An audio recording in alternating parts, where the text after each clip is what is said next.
shared this slide deck with you. This is, you don't have to look at all of these.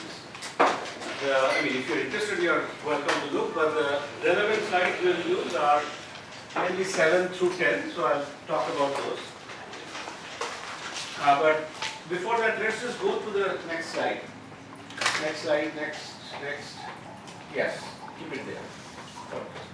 So one thing we have discussed and probably just started to see here today is that when we talk about climate, if you think about climate models and certain kinds of observations such as reanalysis, which are proxy observations, we talk about big data, large computational models. So climate is one of those areas where you may have heard the phrase big data by now. Climate is one of those disciplines where definitely we get into this field of big data. There was a science paper way back in 2011, and at that point the projection was something like this, which is, if you look at the blue bar here, that's remotely sensed data, radar and satellite. If you look at the orange bars here, that's model simulations, right? So this was 2011 paper, so it went from there till 2012. There is another source of data which is also increasing, which is in situ measurements, thermometers, rain gauge, all of that kind of stuff, right? Ocean movers and stuff like that. But they are still increasing, but relative to the other increase, they are much smaller. And if you think of what this means, 300, 350 petabyte. If you think of serious analysis, machine learning and all that, even now it's hard for us to conceive of something that reaches 100, even 50 petabyte stage. It's hard. So you often have to scope down the problem a little bit. Ideally, we want to do all of this. These are the variables and such are related, but that's the challenge. So big data challenge here is not just that the size of data is large and it's very complex system, but it's also that a lot of data comes to us from remote sensing. So it's high velocity data, it's high volume data, and the analysis of that is hard. Now this was 2011, this was a projection, some things have changed, in some cases we have more data, some cases a bit less. Those things happen. But just to give you an idea. So there is definitely a big data problem. Go to the next one. That being said, there are various aspects of climate which are also small data problems. What aspects are those? So one part of it is, at the top, this is an interesting area where people started to look at river flows and tried to look at how El Nino, most of you by now have heard about El Nino, if not I can talk a little bit about it. El Nino, yes, all of you? Yeah. If not, just let me know. So El Nino is an oceanic phenomena, just a little bit warmer, a little bit cooler. If it's a little bit warmer in the eastern Pacific, it's El Nino or the giant. If it's a little bit if it's a little bit warmer, it's El Nino. A little bit cooler, it's La Nina. And they have different impacts.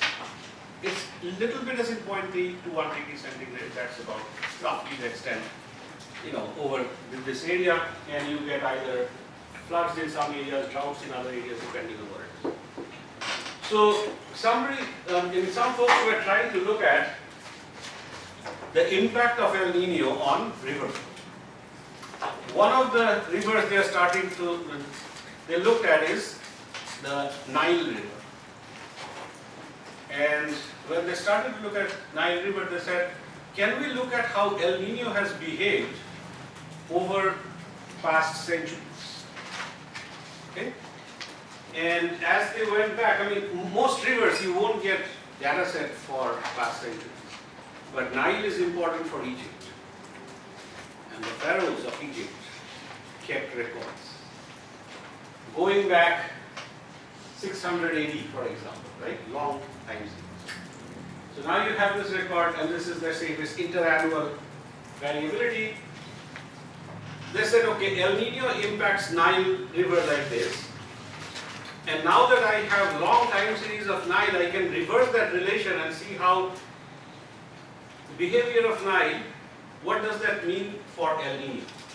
And they found some 1,000-year cycle in the El Nino. This is internal variability, I mean, not internal, this is natural variability. There is no climate change here yet, right? Long before what we currently call anthropogenic climate change, basically starting, the invention of the steam engine into the Industrial Revolution, and then picking up after the Second World War. This has got nothing to do with that. This is much earlier. Natural climate variability has happened. Somebody was talking about Mesopotamian civilization, Harappan civilization, we mentioned Mayan civilization. This has happened. That was the night. So, point is that those kind of things, if you start to go back in time, and it's very important for us to go back in time in climate to understand what is climate change, what is variability, you don't have enough data. Little data problem. The other place where you see little data is often in climate, what's very important to us are extreme values. Floods, droughts, heat waves, cold snaps, right? Those kind of things are very important. And sometimes you have to design based on it. The larger floods, those are the ones that will damage dams, infrastructures, cities, nuclear power plants, etc. So you have to worry about those high values, and they are often rare events. Thankfully so. You don't get those kind of extremes too often, but you have to understand. So, little data. Big data, little data works in tandem. We have to work in both of those. Let's go to the next slide. Let's go back a little bit. Yeah. One other thing I wanted to say before I come to the next slide is, just as we have this sort of dichotomy, if you will, between we have big data, I mean, it's almost like what I say to my PhD students and postdocs in research, not for a basic understanding of the topic, that's different. But in research, if you are trying to do research in climate science and engineering especially, there are a lot of aspects of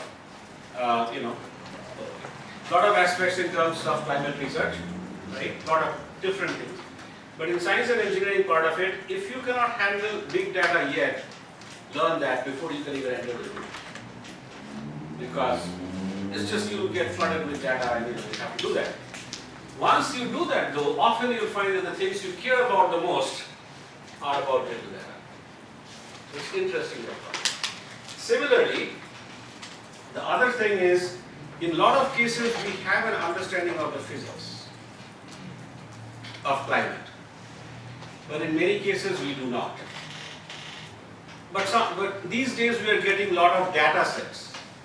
So this ability to balance our understanding of physics, biology, chemistry, sometimes what is called biogeochemistry, all of that, with data-driven scientific understanding, that combination is extremely important. Let me give you one small example. Mark, can I take this and destroy your laptop? No. So if let's say all of you can see his laptop. So if I were to take this table, which I am not going to do, if I were to take this table and turn it like this, what will happen? The laptop will slide down. That all of this. Okay? What is the rule or the law or the equation that says that it will do that? Based on our current understanding. What is the science, what is the physics that says this will slide down, or an apple will fall on somebody's head, it will not go up? Gravity, right? All of you agree? Gravity. Now, if you think about that, that's basically Newton's laws of motion. So, the first law states that if something is static, it will stay static. If something is moving with a constant velocity, it will move with a constant velocity.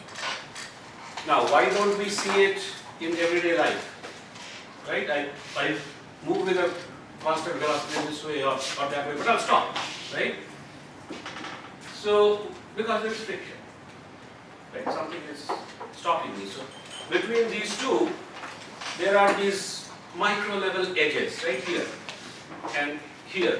So these two bodies are attached to each other. That's basically what is happening.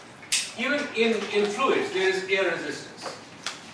Right? So if there were no fluids, a feather and a large let's say, some sort of iron ball or whatever, what have you, they'll fall at the same point if there is no atmosphere. Because there is atmosphere, the fellow will float here. Many white powder will still fall. There is air resistance, there is friction. Okay, so that's why it doesn't continue to continue like that. So friction is one thing that is a force that we don't easily see, but we have to consider. So now if I start moving it up, it will not immediately probably fall. Right? At some point it will start to roll and then it will fall.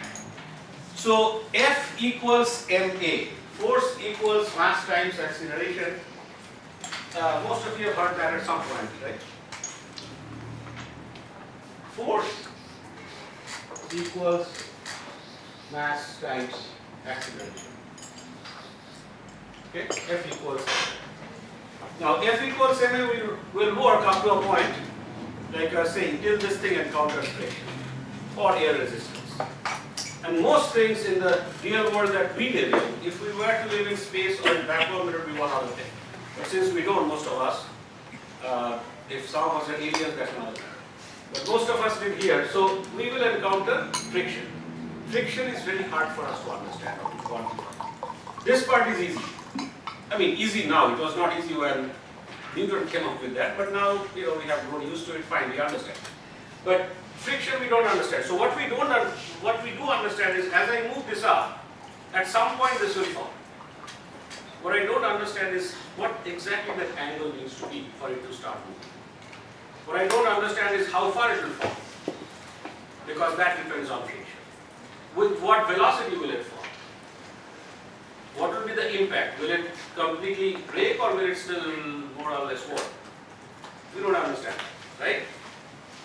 So anything like that, what we do not understand is friction. So typically when we try to do something here, what we say is, yeah, this is the rule, but then we have friction.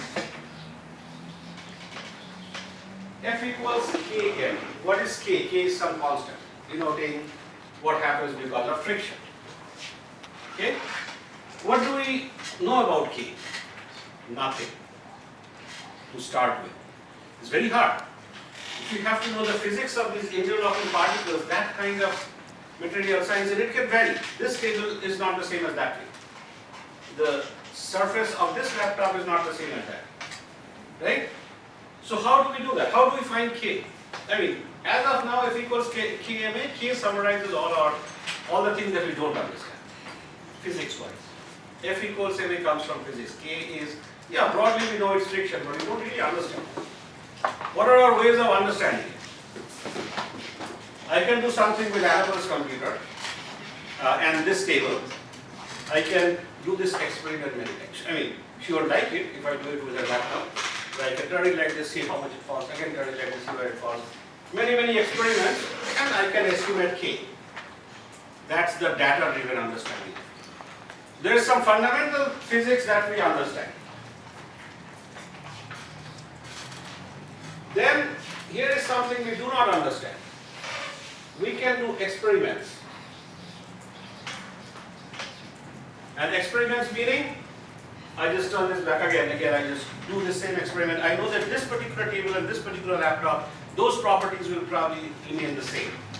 As I do this experiment many times, I do this many times and I estimate K. So that's experimentally driven or experimental data driven in this case, right? That's one.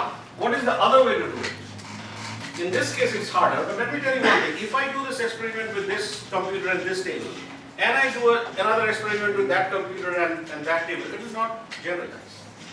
What I find from here may not work there. Right? What is a better way to do it, if I could do it that way, is better as in, if I could do it that way, is to find out the physics of it. What is this material made of? What are these interlocking things that, interlock with this other material and what happens? If I could understand the physics of that, or as best as I can understand it, and if I can use that to estimate, that will be best, except it's sometimes not feasible. You cannot do it for each and everything, it's just incredibly hard. If I could do that, I would do it like that.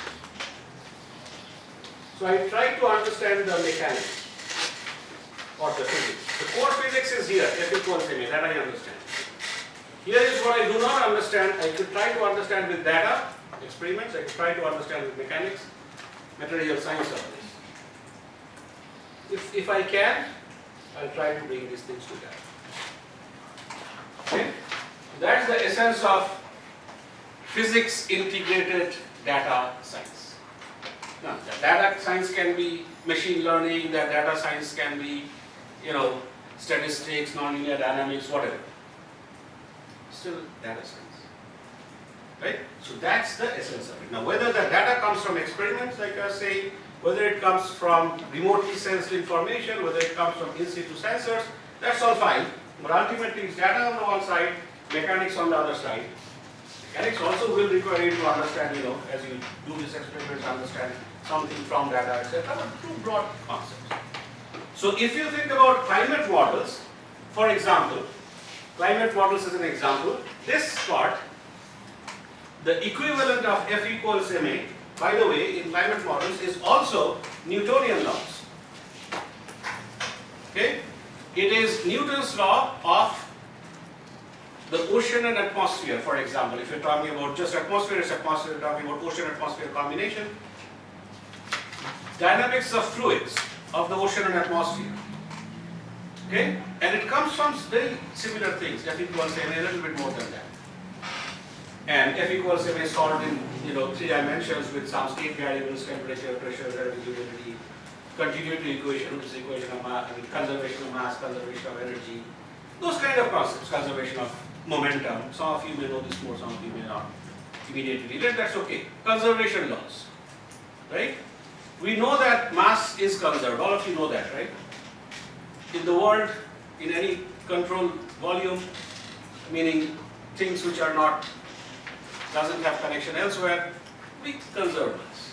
If things have connections with something else, one of you can go out of that door, mass is reduced here. But you're still outside, so if I look at the entire hotel, the mass is still conserved. Right? So it depends on how far we're looking at. Overall, mass is conserved. Similarly, energy is conserved and momentum, mass times velocity is conserved. These are fundamental entities. So we have some state variables, temperature, pressure, relative humidity, etc. And we have conservation laws based on these, basically similar. I mean, these are exactly almost the same as Newton's laws.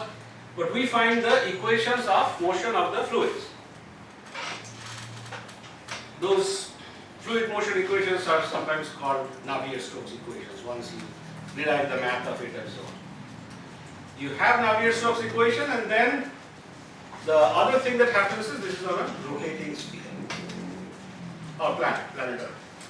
So there is an extra force, a pseudo force you could call it, that acts on it. If a body is rotating and you're on that body, you feel a force. Earth is big, so we don't feel it as such, but it's there. Coriolis force. If you drop something from a plane, it will land a bit like this. Right? So there is a force because of the Earth's rotation. The force acts on it. So if you consider that, Navier-Stokes on a rotating sphere, that's basically the physics that we know of climate models. Inside the models, that's called the dynamical core. Just a name, dynamical core. That physics is the same across all models. Basic physics that we know, that's F equals ma. Okay? And I'm just giving examples with climate models. Then you have parameterizations, things that we don't understand. If we just go with the dynamical core, we'll understand certain things, but major things like hurricanes, convective rainfall, right? Many of the things we care about, even heat waves, we will not understand that. So we have to do parameterization. Parameterization, one example of a parameter is K. Here is just one number. In climate models, it's like turning off and on a whole switch. A lot of different ways to parameterize. There could be mechanistic ways to do this. In climate models, typically almost everything has been mechanistic. Mechanistic as in as best as you understand the within models. Not when you just analyze data, there is you can analyze observations and model simulations, then it gets into data analysis. Increasingly, we are also trying to do more, we as in the broad community is also getting inside these models and trying to develop these parameterizations based on things like machine learning. That is broadly what is happening. There is the dynamical code, there are the parameterizations, different ways to assess these parameterizations. And the simulations that come out, if you go to the earlier one, the simulations that come out from climate models, this big data stuff, and then if you go to the next one, all these observations, some small data, some other things, and exclusion, all that, all of these come together and we try to analyze the science, try to estimate the science, assess the science, predictive insights, and then what this means for impacts, adaptation. Okay? Now, with that, I will now, with this background, I will now go through some very basic concepts, equations, basic things about these motions, just to get an understanding. Okay, go to the next one. So, the simplest kind of dynamical motion, meaning where we understand the physics and there is no random behavior, if we can force something like that. Typically in the real world there is often usually some physics, some randomness, etc. But in a simulated world we can assume certain things. So let's say if we are completely in a dynamical world, there is no randomness, it's going according to certain laws. And those laws can then be quantified through some basic equations. So one of the simplest of such equation is the constant velocity equation. Okay? I'll go through what this means in a minute. So change in distance that I move as a function of the change in time is constant. If I go from here to here, in let's say 2 seconds, I cover some 6 feet, whatever I cover. In 4 seconds, I'll cover 12, etc. So it's just a linear kind of thing. And sometimes the way to look at this, so dx dt, if some of you remember your calculus, those are the terms. If you don't, or if you have never taken calculus, that's fine. All that this means is a small change in x and a small change in time equals velocity. Small change over small change. So if, let's say this is change in some time t plus 1 minus change in some time t. Delta x is change of x from time t plus 1 to t. Okay? Delta t is just, from that, the time increment that I'm using. So I'll keep it as delta t. V here is constant. So it's a constant velocity. And when you drive a car, you all know what constant velocity is, at least on an average, right? So if you're going 30 km per hour, then in 2 hours, you'll cover so much. So that's what it says. So if you look at dx dt over time, this assumes that velocity is constant, right? And therefore, if you think of x, there is a, depending on how that is, you get basically a straight line. So what you get if you solve this is xt plus 1, this is v times delta t. So xt plus 1 equals xt plus v times delta t. V is constant, delta t is time increment also constant. So it's just a constant equation. Xt plus 1 at any point in time is xt, what you had before, plus v times delta t, and you get basically a straight line if you plot this. The simplest kind of, or one of the simplest dynamical equations, no randomness, no change that you cannot, it could go this way, it could go that way kind of change. So it's standard. Okay, then go back. Many of you are familiar with the bell-shaped curve, right? Yeah? Gaussian, right? So what does that curve mean?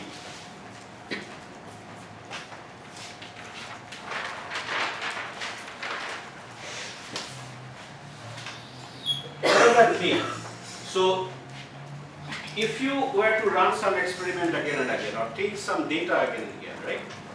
What this just means is that there is more chance that you will get data sets from closer to the mean. And the further away you move from the mean, less and less chance of you getting data from there. Right? So this is bell-shaped curve, normal distribution, sometimes it's called a Gaussian, based on whom first analyze the statistical attributes of this. These days there are very simple ways from whichever modeling platform you use, whether you use Python, whether you use MATLAB, to simulate these things. They are usually all over the place. Why? Because it can go all over the place, right? It comes from a distribution like this. That's what I was drawing here. It can be anywhere from in that distribution. Theoretically, a normal distribution never goes to 0. Theoretically, you could get values that are very low and very high. But realistically, after a point, the probability is so low that it will not get any lower. Okay, so that's the thing. Okay, now what Shojin will show you is, go back to the earlier one first, and then go to your MATLAB. What he'll show you is how to simulate this stuff. And at some point, I would like all of you to do that. If you can follow up right now, you are welcome to, or at some point, gradually you can do that. But if you share the MATLAB part of your screen. So go with linear. Okay, no, that one that you had today, constant velocity. So here is what he's doing in MATLAB. This is just he's writing some code. Remember, a computer. Let's leave AI alone for a minute. We can talk about that separately. But in general, a computer has basically 0 IQ. Whatever you give it, that's what it learns. Okay, and based on that learning, the advantages is it can do calculations very fast. So what is he giving this? That the thing in green is just comment. That will not be executed. That's for his benefit, or for whoever is looking at it is benefit. He says this is constant velocity. Delta t, that's this thing, the time increment. Let's say it's 1 hour, let's say it's 1 minute, whatever it might be. Right? That's the time increment. That's delta. Right? Velocity, that's that constant velocity. In this case, it's 0.02. He hasn't given a unit. You can assume some unit. 0.02. x1 is where you start. See, xt plus 1 equals xt plus something. So x3 equals x2 plus something. x2 equals x1 plus something. x1 is where you start. Okay? And he is just saying that let me start from point 0. And then he is saying that for time periods from 2 to 1000, just something he put there. There's nothing sacrosanct about this. Some time period he wants to simulate a time series. From 2 to 1000, what he is doing is he is saying when I equals 2, x2, that's the value of I, x2 equals I minus 1 is 1, x2 equals x1 plus delta times v. Just the same thing here. Okay, x2 equals x1 times this. When I becomes 3, 2 colon 1000 means 2 to 1000. When I becomes 3, x3 equals x2 plus this. And it increments at each time. So what you get is, you first have x1, that is where you start. Then you get x2 based on x1. Then you get x3 based on x2. And ultimately you get x1000. So you calculate up to 1000. Is that more or less clear? Can you show what the result of this? This is the result. So x0, he started at 0. What is this axis? Time. This axis is time. He starts at 0. This axis is x. Position. Starts at 0 and then it continues as a straight line. If we were to start from here, it would look like this. If he changes the velocity is less, it will look, the slope will be less. Velocity is high, the slope will be less. But the basic form will be like this. This equation and the code he'll share at some point. But you saw the code. Alright, now let's go to the white noise one. So, okay. So it's called white noise. Sometimes, depending on which one, let's go to the unitrack one. Okay, so plot two of these, Z1, Z2. Take your time. Z1, Z2, and then we might want to plot Z1 versus Z2. First of all, just the time series first, and then just any one of those time series. Okay, so I was telling you that this is a normal distribution or Gaussian distribution. It's often encountered in some version of this. It's a simplified version of what is often encountered in natural systems or engineering systems or human systems. Right? Sometimes. And that's why we sometimes use this to simulate random numbers.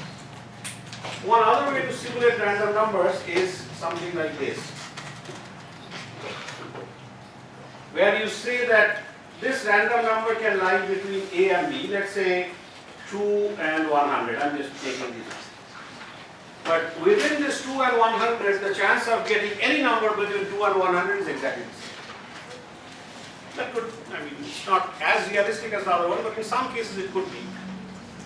So the first one, if you are simulating something from the first one, it's called Gaussian white noise. Gaussian because Gauss is the person who builds all these things, the statistics of this. Noise because this kind of randomness is sometimes called noise because noise has these characteristics. White, don't worry about it just yet. The color analogy comes from some other things, right? The sun's light, remember? Violet, indigo, blue, right? Picture. Each of those are associated with some wavelengths. There is an analogy with this. But as of now, don't worry.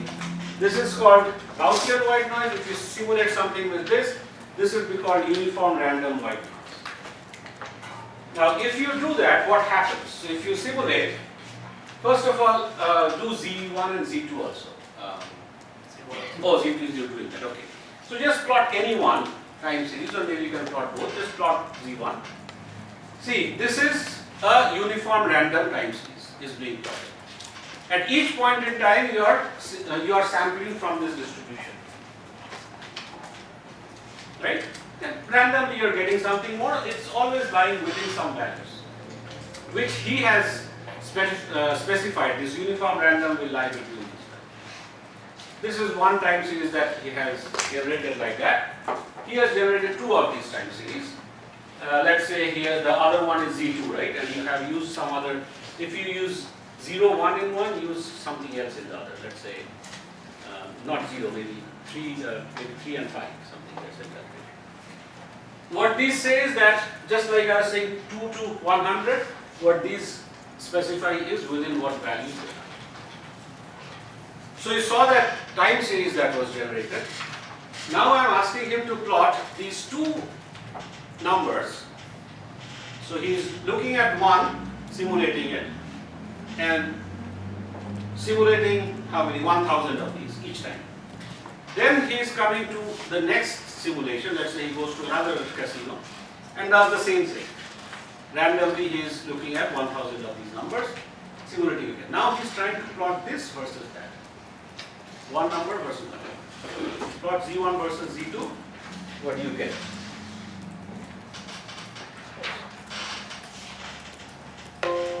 Yeah, here.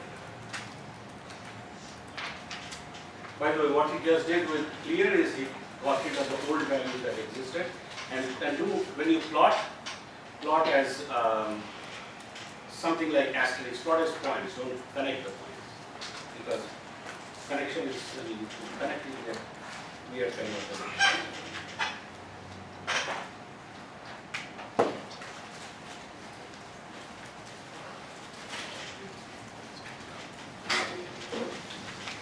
And when you plot, okay, scatter plot here. So what is he getting here? He has 1 point for each value from this uniform random, which was something 0 to 1, and another uniform random, which was from 3 to 5. So he's looking at this one, he's plotting one versus the other. The entire space is filled up. If he plots more of these pairs, it will look even more filled up, right? Because it's randomly drawn. The first point is randomly from anywhere here. All of you are with me more or less? 0 to 1, the first point could be anywhere here. The second point could be anywhere between 3 to 5. So it could be here, it could be there, it could be here. The more and more you have, the entire space will be completely filled up. However, you will not have any number which is less than 0. You will not have any number which is greater than 1, because that's the restriction of uniform randomness. They have to be in this range. Same thing here, 3 to 5, only in this range. Okay? This is how it looks. Can you plot Gaussian?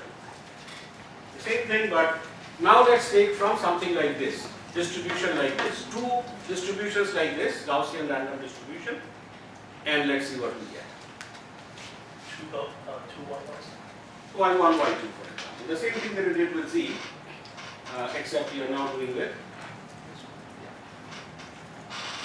So what this one is doing when it says Y1 is norm rand, that's just MATLAB's way of saying norm is normal distribution, I said it's Gaussian or normal, and RND is random. So norm rand is just MATLAB's way of understanding, generate a normally distributed random. When you are saying unifrand, UNIF, RND, that's uniform distribution. So that's how this figure is, right? And if you do distribution plot of this, it will look like this. Do you have the, what is that thing called, the rand group on MATLAB, RANDTOOL, let's see if we have it. I don't know if you have downloaded it, but yeah, enter. Okay, make it bigger, make that bigger. So, look, this is normal distribution at the top. I have 100 samples and I have some mean and standard deviation. Just one normal distribution, here is how it looks. It doesn't quite look like this, does it? It doesn't quite look like that, because I only have 100 samples. Now if you do a resample, click on resample below. It looks something else. Resample again, it looks something else, because this is randomly drawn. Now increase the number of samples to maybe even more, as long as it doesn't break your computer, maybe one more sample. Let's try that. Okay. Now see, it is gradually beginning to look like this. Resample again. Now each time it's looking a bit different, of course, because there is randomness there, but it's converged to that shape. So the more of these things you have, the more you converge to this distribution, random. Similarly, if you were to do uniform random, it will look like this. Okay. Go back to the thing that you're doing. All right. So that's norm R&D, normally distributed random variables. What we just saw there. Now, if you were to plot two of those, say y1i and y2i, just like you did for the other one. Okay. So, if I mean, he has lots of ways to do these codes. Don't worry about it right now. There could be, so we'll share some of these codes in the simplest way possible, so that you can run them and you can get some simple assignment based on that. With some of which you can do as word game team, some of which maybe you will see. Okay, so normal distribution, the earlier one was better because the aspect ratio here is not the same. So what you get, look at the plot, go back to the plot. Just plot it again. So as long as the aspect ratio is the same, yeah. So see, just keep it like that. So what is happening here? This plot is also filled up, right? At least the center one is filled up. What is happening here is you have one distribution like this here, that's let's say x, another one like that. So you take 1 point here, 1 point here, 1 point there, 1 point here. The density is highest in the center. And as you go further and further away, there are less and less points. But it still goes fairly far because, theoretically these scales can go along. So what you have is, why do you have this roundish shape? Because as you go further away from the center for each of these, you get less and less points. The earlier one was uniform random, so it was completely filled up as a square. Here it's also filled up, but there is some space at the ends because it is Gaussian distribution. Does it make sense so far? More or less. So what is, if you think about now, go back to the slide. If you think about something like this straight line, I give you this example of a car or some rocket going with constant velocity in time and how much distance it will cover. That's basically it. What is the intuition, if you go to the next slide, what is the intuition for these things? Well, you go gambling. Okay? So you go gambling in some casino. The analogy with gambling is not exact because when you go to a casino, it's really biased against you on average. But let's say you go to an unbiased casino. So each time, at any point in time, you get some money or you lose some. Now assuming, let's say that after that time bucket is over, that entire money that you gain or that you lose is gone. That's wiped out. Right? So if you go to the casino, let's say you make $100 and you have 1 day to do whatever with it. After 1 day, it's gone. That's it. You start fresh. You again have to go back to that. Now you can go to that casino and you can lose some money. Okay, you live with that. But after that 1 day, that loss, that debt is also wiped out. Okay, there could be, I mean, it's not very realistic, but something like that. Does it make sense to everybody? Will it happen ever? Will it happen ever in the real world? Let's say it's well. Does it ever get wiped off at the end of any time period? A day, a week, a month? You accumulate, right? It never gets wiped off in that sense. If you have debt, the credit card company will not leave you till you pay that debt. So in general, it doesn't work that way. That's a simulation, and this is a connection with something. That's okay. If it were like that, here is something. It's just a random simulation. But now, let's make it a little bit more complex. So if epsilon t is your gambling, you get $100, you lose $100, you get $90, you lose $190, whatever it might be. But this was not conserving your wealth. If I make a connection with wealth, if X represents the total wealth. This was saying that at any point in time, after that time period is over, your entire wealth is gone. But now I am saying, no, actually this should be reversed. Xt plus 1 equals xt plus epsilon t. So this is wrong. Xt plus 1 equals xt plus epsilon t. Okay? So what this says is that at any point in time, if I have some wealth, if I have $1,000, then I go to the casino, I lose $100, I am left with 900. If I gain $100, I now have 1,100.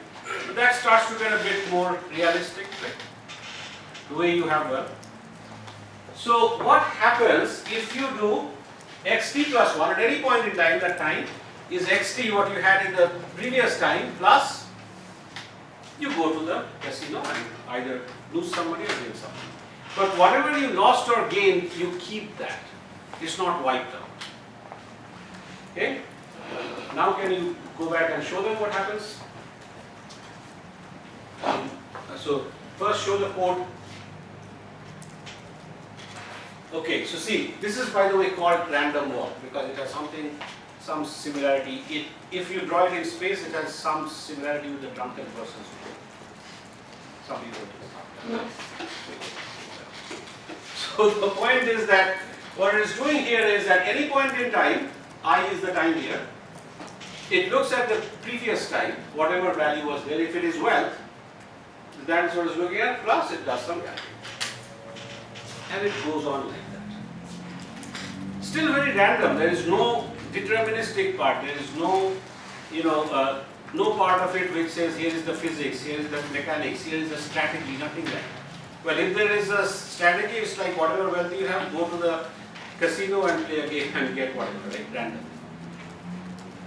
Okay? What would you expect? If I were to do this, play this game, each time I go to the casino, I will gain some, lose some. And let's say if Warren Buffett were to play this game, all of you know who Warren Buffett is, right? So if Warren Buffett were to play this game, what would you expect? Playing the same game, same casino, normal random distribution. I have some wealth, I start with some wealth, and I continue. What do you expect? Can you run many of these different simulations and show us what we can expect? So he's just running, let's say, one with this thing. He'll run several such random walk simulations. This is one. Wait a second. So in this particular case, what happened is you start with zero wealth. At each point in time, you lose some, gain some. But at the end of it, you have significant debt. Right? Now if you run it one more time, here you get back to sort of zero, a little bit more than zero. You don't gain anything, you don't lose anything. In between somewhere, if I were to stop here, I did gain a lot. But I lost it again. Run it again. Well, again I lost it. Run it again a few times like that. Now I gain a little bit, etc., etc. Now you go back to the slide. If you were to do it many, many times, this is the kind of thing you get. So, if you think of this, this is xt, and again, please remember this xt plus 1 equals xt plus 5. So, if you were to look at that, so what you see here is that we are playing the same game. We start with the same wealth, which is 0. Each day we go to a casino randomly, either lose money or make money. But there is Mr. Warren Buffett. I mean, I'm not saying Warren Buffett plays exactly this game of randomness completely. Sure, I mean, I hope there is a strategy. But let's say, if in this world, some simulated Warren Buffett who took the red pill or blue pill, were to play this game, and there he is. So everybody goes to him, sir, what is the secret of your success? Can you sign your book? Can you do this? Can you all that kind of stuff? And then let's say here I am, complete failure, disastrous failure. I lost all my money and I made some huge debt. Nobody comes to me to sign books, but we played the same game. So this is called random walk. Even randomly you might have some seeming trends. And when we are dealing with earth systems, when we are dealing with climate, often we do not get, these are called realizations, these are called ensemble realizations. You are playing the same game, but you are doing many, many times. Some of them show that, some of them show this. Most of them are on the average. Right? These are called ensembles. Now if you were to look at all of these ensembles, you get a sense of here is what is happening. If you just look at one, in earth systems and climate, we only get one, usually. Right? So you might think, wow, this is global warming. Wow, this is Warren Buffett. Wow, this is global cooling. This is global warming. But it's not, there is no real trend. As opposed to even what I was showing earlier, the straight line, if there is a reason to believe there is a straight line, there is something moving at constant velocity. There are greenhouse gases which are modulating what we get from the sun and then acting sort of like a blanket in terms of how much heat, in terms of long wave radiation it will release. Now you are talking about there is a physics.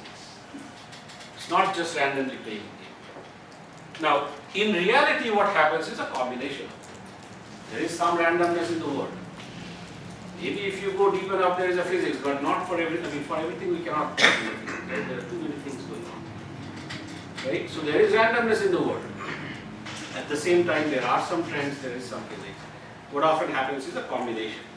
So if you can show a straight line with randomness, let's see how it looks. So straight line, let's say, which is your greenhouse gas emissions straight line, but then you have some randomness added to that. Straight line with some randomness added to that. Let's see how it looks. So this plus this, right? Straight line plus randomness. And see, so that's the straight line. That's your greenhouse gas emissions, what happens because of that equivalent. But then you have a lot of randomness that we don't understand. Now what happens if the randomness variability is increased? Can you increase it significantly? Just everything is the same except the randomness variability is increased. You start to lose that straight line signal. Right? So if the variability is increased significantly, look, already it's not looking clearly like a straight line with some randomness. It's looking, is it a line? Yeah, there is, you can still see it. Now if you increase it even more, you'll gradually lose it. So there is a signal, there is something deterministic, something physical, that's in this case this constant velocity, and there is randomness. Randomness itself can take many forms, completely Gaussian, what is called white noise, Gaussian, uniform random, places, I mean if you plot one against the other, they look filled up. And then there is this random walk where you continue to build on randomness, and then it can take you in some ensembles, very high in some ensembles. So one thing, if you go back to the slide, I wanted you to sort of get a sense of is, yeah, keep here. So something as simple as this is the basic building block of randomness. At any point in time, you sample from a distribution, randomly. This just gives you, it can be randomly all over the place based on whichever distribution you started from. Add just a little bit of complexity that I'll retain that over time. Xt plus 1 equals xt plus epsilon. I'll just retain, each time I'll retain what I have to use. Just that little bit of added complexity gives rise to this kind of profoundly complex behavior. It seems like wow, right? With the same strategy you can go here, you can go there. So just certain things sometimes can give rise to this behavior. Now if you go to the earlier slide, there is an equivalent of that in deterministic behavior. So straight line is deterministic, right? Constant velocity. dx dt equals v. Change in distance over change in time is constant. That's all that is. Let me make it a little bit more complex. Like, it looks much more complex here, but if you think of the entire range of complexity that can exist in the world, this is one equation, these are three equations. This is where, I may have told you this earlier, but there was this professor at MIT of meteorology, Ed Lawrence, late Ed Lawrence, who was playing with his computer, and he built some computers long back, 1960s. So those were not our computers. So he simplified the weather system into certain kinds of convective systems. He looked at X, Y, and Z as three variables which represented some aspect of a convective system, weather system. And he was looking at what happens with how X changes with time, how Y changes with time, how Z changes with time. And each of these equations are functions of X, Y, and Z. So just like here, you have X currently, you are at xt, right? You are at point, let's say, distance 2 or distance 0 or distance 3. And then next time, xt plus 1, you are xt plus v times delta. You have an equation that says that xt plus 1 and xt plus something. Similarly here, you need, these are simultaneous equations. So to understand x, you need y and x. Understand y, you need x and z, etc.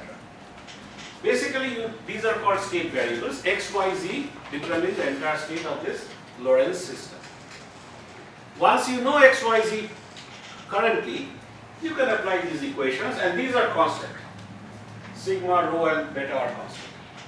So once you know x, y, z now, xt, yt, zt, you apply this constant, and the next time, xt plus 1, yt plus 1, zt plus 1 is this, based on this. Once you know x, y, and z are t plus 1, right? Okay, time series.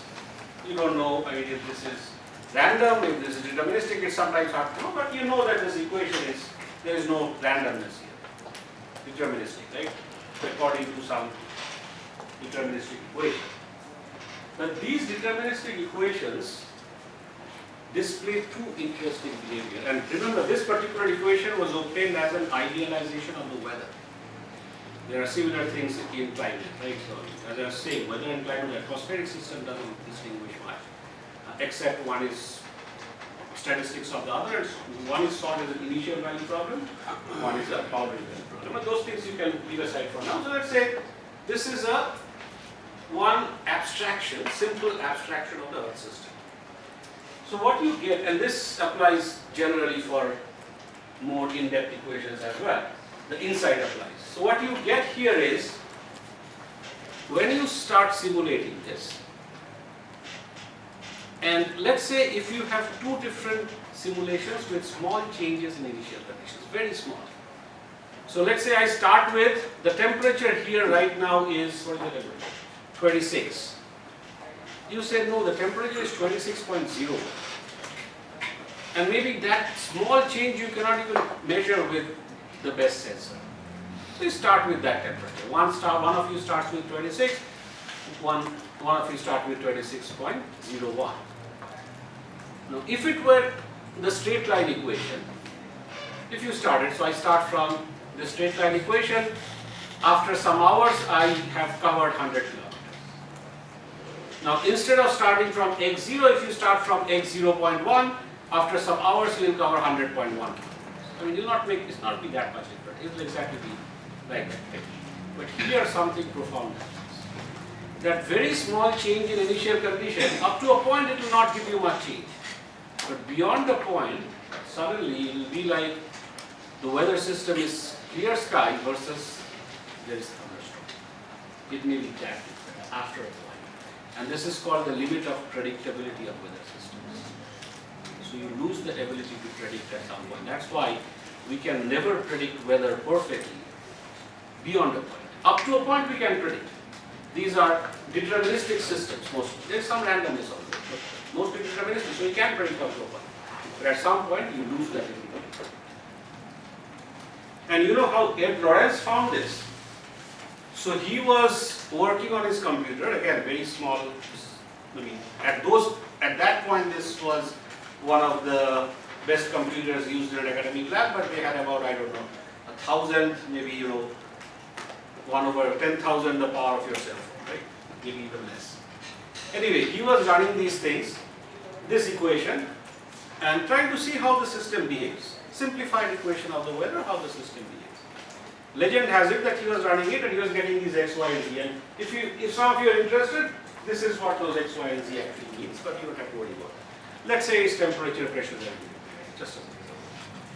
So okay, so he's sort of running this equation. Xt plus 1 is this, xt plus 2 is this, xt plus 3 is this, and his computer is running it and it's simulating and it's showing that time series. Right? And then at some point he said, hey, this at time, let's say 102 something, this is interesting, xyz looks like this, let me get a printout. So he got a printout. And he noted that, and then he said, let me start another simulation from time x, 102. Now, something has been running from, let's say, time 5. It came at 102. Something is starting from 102, the same initial condition. It should give the same result because the equations are the same. Right? Just like saying I start from here with same velocity and I go there in 2 hours. Somebody starts from there and goes again as the same velocity as me. From there, we'll cover the same distance if we are going with the same velocity, right?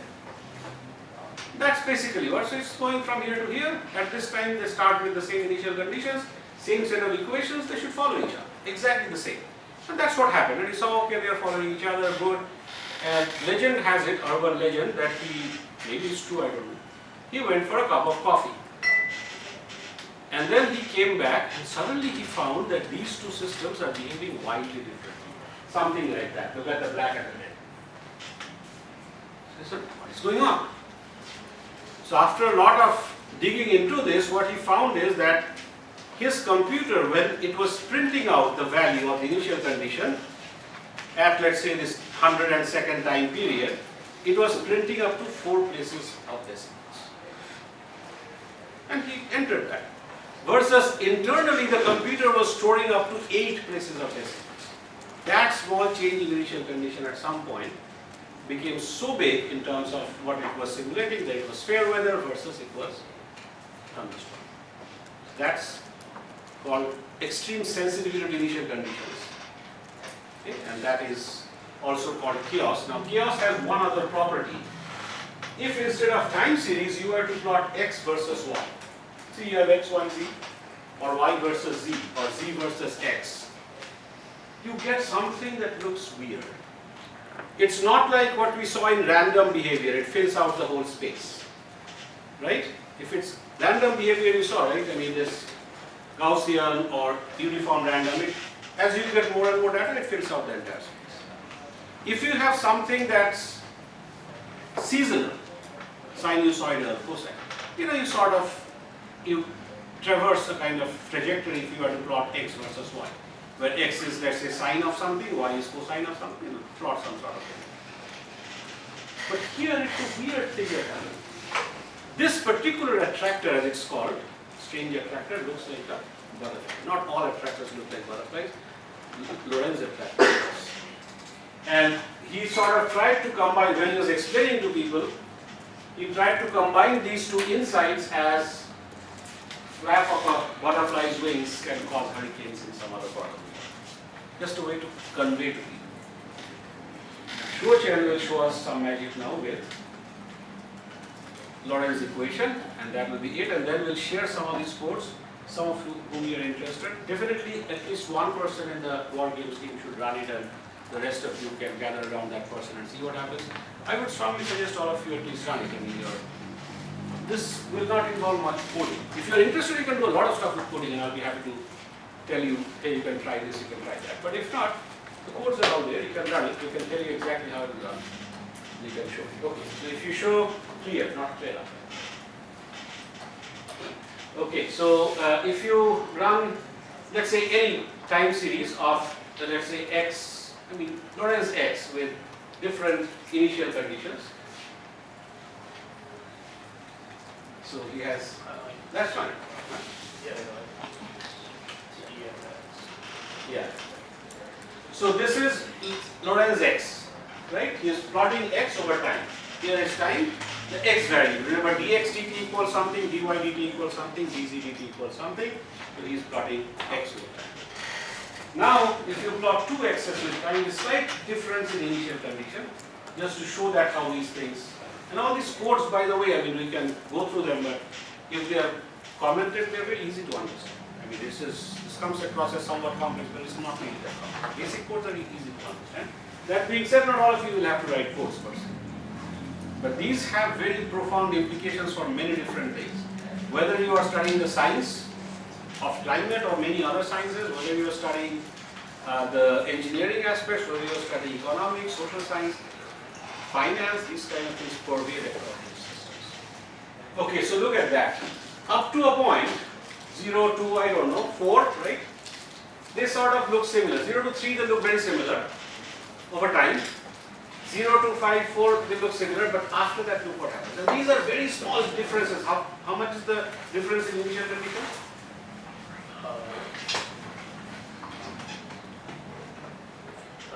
0.01, right? No. 0.1. That's right. Difference in initial condition is just 0.1 in this case. It could be even lower, by the way. But can you show us again what you just showed? So with that small changes in initial condition, this is how much, this is the variability. So up to a point it was the same. Weather systems and any chaotic systems are predictable up to a point. Then they start to diverge. These are called limits of predictability. You cannot predict this. And these small initial condition changes that I am saying, these could be so small that no sensor will be able to detect that much. Okay? But this is the kind of thing that you might get. Okay, so this is initial, the extreme sensitivity to initial condition. This is one hallmark of chaos, right? Chaos theory. The other thing is, if you can plot x versus y, y versus z, or z versus x, or maybe even a three-dimensional plot, just plot any two first and then later plot a three-dimensional. Yeah, this is what you'll get. So see, that's, I think, x versus y, y versus z, right, and z versus x. That is the, but all of these look sort of like some sort of butterfly. That looks exactly like a butterfly. Okay? Even if you were to change the initial conditions and run this again and again, there will be some changes here, but the shape of this will look fixed. Okay? And this is just a three-dimensional problem, x, y, z. So incredible, right? I mean, very simple. So starting from deterministic equation, which is just a straight line, make it a little bit more complex. 3 state variables, some parameters. Look at the complexity that emerges. Slight change in initial condition, it breaks the predictability apart. And if you plot it in, this is called phase space, in this case x versus y, y versus z, right? Variable space. It looks like this weird kind of thing. These are the hallmarks of climate weather systems. There is a lot of variability, there is a lot of uncertainty, there is a lot of things that A, we do not understand, and B, we will never understand exactly. We just have to live. That doesn't mean we don't understand anything. That doesn't mean we don't understand that adding greenhouse gases will cause warming. We understand. Right? But there are also these things, so we have to design and plan for them. Okay? And we also saw that when things are combined together, like you have a straight line trend and then you have randomness, you have the straight line trend over and above you have randomness. You could do similar kind of things with Lorentz. You could add randomness and you could get a more and more realistic simulation. Now these things, Lorentz is a very simple abstraction of weather system, but we find these kind of things with full-scale weather and climate models, similar kind of things. And I think there at some point, I don't know, Rami Shuachan will probably show some examples of internal variability simulations, or you can ask them and they'll show it. Very interesting, profound thing. I wanted to end with one. How are we doing because of time? So, I wanted to end with just one other concept, very different. If you go back to the slide, I talked about extreme values, right? Just go back to the earlier one. There I was saying that sometimes you can have deterministic systems and random systems together. You already showed an example of that, right? Straight line with some random. Okay, now go to the next one. Alright, so sometimes and often actually we are interested in extremes. It's the heat waves, massive heat waves that cause problems in terms of human health and insect health, for example. Cold snaps, if they persist or go on, sometimes get even more intense, they can cause it. It's the extreme rainfall that causes flooding and may cause things to break, dams to break, etc., etc. Droughts, right? So it's on the extreme side, and extremes, there are not always enough data sets for it. So what do we do? One of the things we do is look at concepts like 100-year extremes. How many of you have heard of this term before? 100-year earthquake, 100-year flood. Some of you have heard of that? No. So once in 100 years is a way to interpret, right? So when I was at the Oak Ridge lab, there was somebody, Frank, well, let me not take his last name, somebody called Frank. He moved from California. And we are asking, why did you move from California to Knoxville, Tennessee? And he said, California didn't have a major earthquake, at least when he's from California, didn't have a major earthquake. It's almost been 99 years now. So if 100-year earthquake is this, it will soon hit something like that, right? We are saying now is the time. That's the wrong way to interpret 100 years, right? So let's say, for example, if you toss a coin, and if you get a head or tail, right? And if you toss a normal coin, you'll get either a head or tail. Now, if you roll a dice, you can get a number from, let's say, 1 through 6. Now, if you toss a coin, and if you get 3 successive heads, or even 20 successive heads, which is very unlikely, but you could, with very low probability. I mean, some people in lotteries win jackpots also. Low probability, but you could get that. Now, that, and similarly when you're throwing, when you're rolling a dice, you could get all 6s 10 times that you roll the dice. Low probability, but you could get that. Now that could indicate either two things. One is your coin or your dice is biased. But if you know for a fact that it is not biased, then okay, randomly you got that. That doesn't mean that the 7th throw of dice or the 11th throw of dice or the 20th throw of your coin will have to turn up either a tail or a 5 or a 4. It's just if it's completely unbiased and if your throw is completely unbiased, it's randomly giving you either head or tail or any of these numbers between 1 and 6. Does that make sense? Just randomly giving you that. Next time, probability of getting a head, for example, remains 50%. If it's unbiased, it remains 50% forever. So it's not like I did not get a head in the last 20 coin tosses, therefore 21st chance is more. That's not how things work.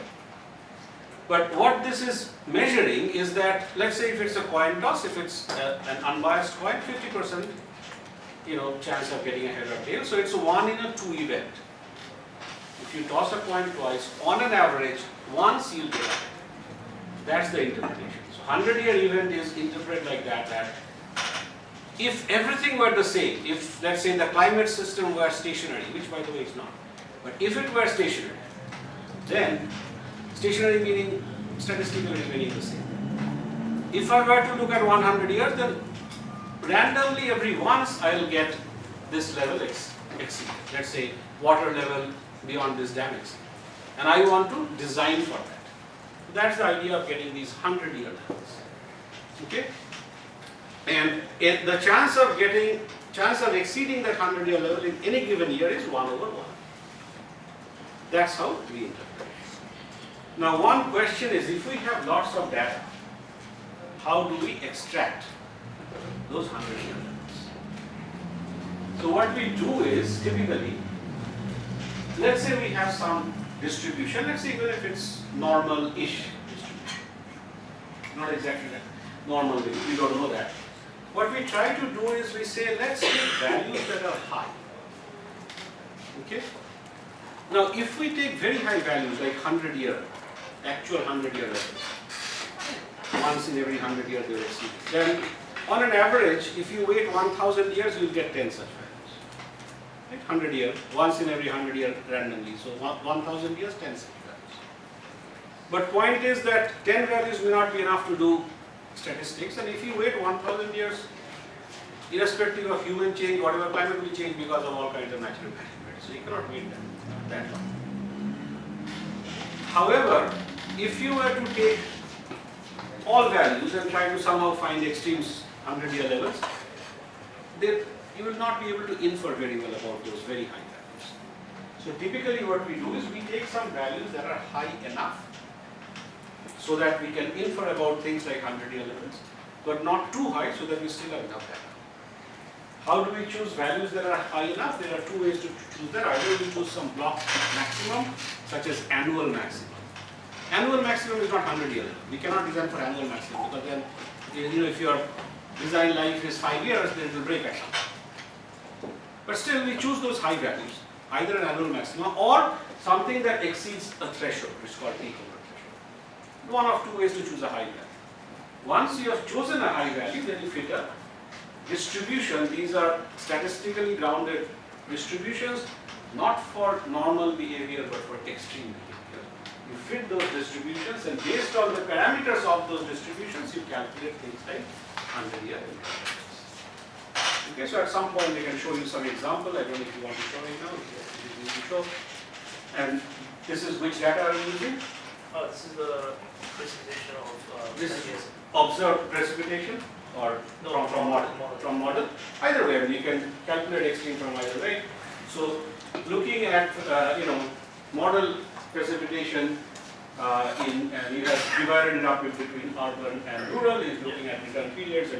40-year, 80-year, 100-year return periods, and the 30 return periods. For 100 years, the 100-year rainfall for rural in this particular case is 125, and for urban it's 120 millimeters. It's just that, that kind of stuff. So yes, we can deal with these extreme values. We can begin to understand them. This doesn't mean we have understood everything, but there's a way to characterize extreme values. we have to be aware of the different kinds of complexity, deterministic complexity, chaos theory, random complexity, starting with random walk and many different things, and the fact that these can be mixed in a climate system, we have to be very much aware of that. At the same time, this does not mean that we do not have an idea of the trends, deterministic things, and causal attributes that, physics of the system, we add greenhouse gases, therefore. It's important to understand both of these. Deterministic chaos, change, initial conditions, strange attractor, random behavior, including fairly complex random behavior, even from small changes like random walk. And the other thing which is a bit different is trying to look at things that matter to us for design, such as extreme values. And there are ways to initially assess those things, and we use those kind of design curves are used regularly. Now, what happens when those design curves change on us? I have used a 100-year level for designing my dam, designing this building, this bridge. The 100-year level is no longer the same anymore. That's one other thing that happens because of climate change and variability. That's what we do. Okay, so I know this was a very whirlwind tour. What we'll do is we'll try to give you a little bit of some codes which you can play with, right? And that is Wang Shochen and Danish Mansoor Tantari will give you those. And and with some comments, very clear comments, and you can change some things in that code. You can see for yourself. I'd like all of you to at least look at those codes, see what happens. This is basic MATLAB. We can go over with you what happens. But at least one person, maybe two, at least one in your war games team should be able to get a good grasp of this, and then you explain it. That person can be the data scientist, can be the scientist, can be the engineer, can be all of you, depending on your background. But all of you should be able to just run this. I mean, there is just the standard code. Just if you run, you'll get all of these results, and then you see, okay, let me change this. Let me change that. You keep the original code intact and play it. Does that even give you some initial understanding, thought, reasons for thought? Nothing at all. It's fine. Either way is fine because your backgrounds are very different. Whatever you got from this is fine, and that is you play around with these codes at that point. And this is where you talk to others. Just like I said about the assignment, you talk to everybody, especially your war game teams or others, and get a good feeling for what it is. Then submit it back to us. Right? Consult books, do anything, something like that. Similarly, talk with others. We learn through collaborations. This course is not one of those, at least most of the things. If there are some exceptions, I'll let you know. This course is not one of those where we have to learn individually, and then I'll individually grade you. Why did you talk to this person? No, this is not one of those courses. There are many courses that you do like that, which is great, which needs to be done. But this is a course where you learn collaboratively through your working teams, through other teams. Each of you have different backgrounds and expertise which you all value. Like you're saying, if you don't understand one thing, there's something else that you might understand. Over the last 3 days, you heard some economists speaking about something, somebody speaking about well-being over at AIT, talking about chaos theory here and codes, right? And the physics of climate. So all kinds of things. And I'm sure that whatever your background is, you will not relate equally well to each of those elements. That's one of the things that I hope you take back. Collaborate as war game teams and even others. All right. So, what time is this? So let's meet back at 5 p.m. in 8 minutes from now. No more academics. We'll reflect a little bit. This was our first place. So keep your laptops closed. Keep your cell phone somewhere else. I mean, you can keep them here, but don't look at them just for a little bit. Once you come back, we still have 8 minutes, and let's talk about the future.